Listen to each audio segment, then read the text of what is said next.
When you were 3 years old, something happened. Maybe it was loud, maybe it was sudden, maybe it was someone you trusted not being trustworthy.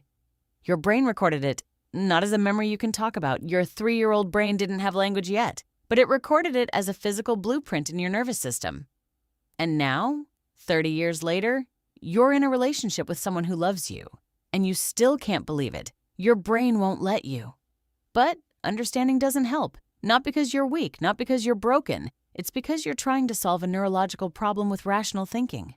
Your nervous system does, and your nervous system wasn't designed by logic. It was designed by survival. Here's what happens when you experience trauma.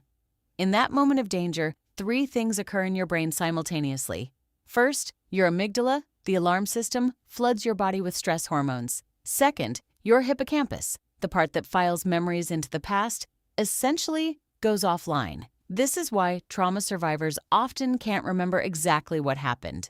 Third, your prefrontal cortex, the rational thinking part, shuts down. The part of your brain that can talk, that can reason, that can say, "I'm safe now," it goes quiet. And here's the crucial part. When the danger passes, when you're physically safe again, your brain doesn't automatically reset. It doesn't delete the code. It keeps running it. Your nervous system stays in a state of high alert, scanning for threats that aren't there anymore. And every time something resembles that original threat, a certain tone of voice, a similar smell, even a shape in your peripheral vision, your body floods with adrenaline again. But here's what nobody tells you. That rewiring isn't permanent. It feels permanent. It feels like the only truth your nervous system has ever known. But neuroscientists have discovered something remarkable. Your brain can change, even after decades of running the same traumatic code. In 2013, researchers at Mount Sinai Hospital in New York conducted an experiment on mice. They exposed a group of mice to a specific smell, then gave them an electric shock. The mice learned to fear that smell, but then they did something unexpected. They bred those mice. And the offspring, mice that had never experienced the shock themselves, also feared that smell. They inherited the fear. Trauma survivors often have children with anxiety disorders they've never experienced themselves. Children of Holocaust survivors carry physiological markers of trauma. Not memories, not stories, physical changes in their stress response systems.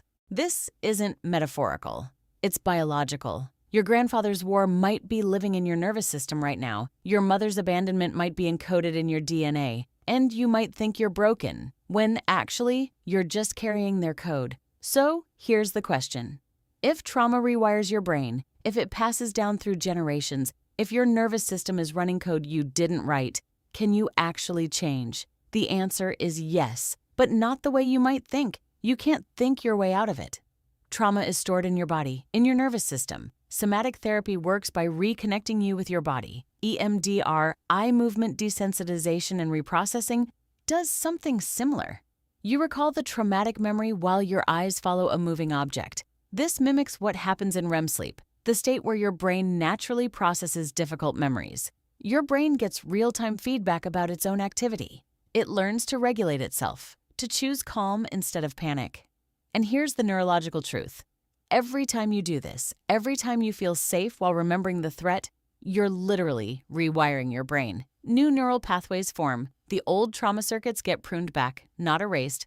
The memory doesn't disappear, but weakened, depowered. And that's the difference between being haunted by your past and being informed by it. So if you recognize yourself in this, if you've felt that inexplicable fear, that inability to trust, that sense that something is wrong with you, you need to understand something. There is nothing wrong with you. Your brain is doing exactly what it was designed to do.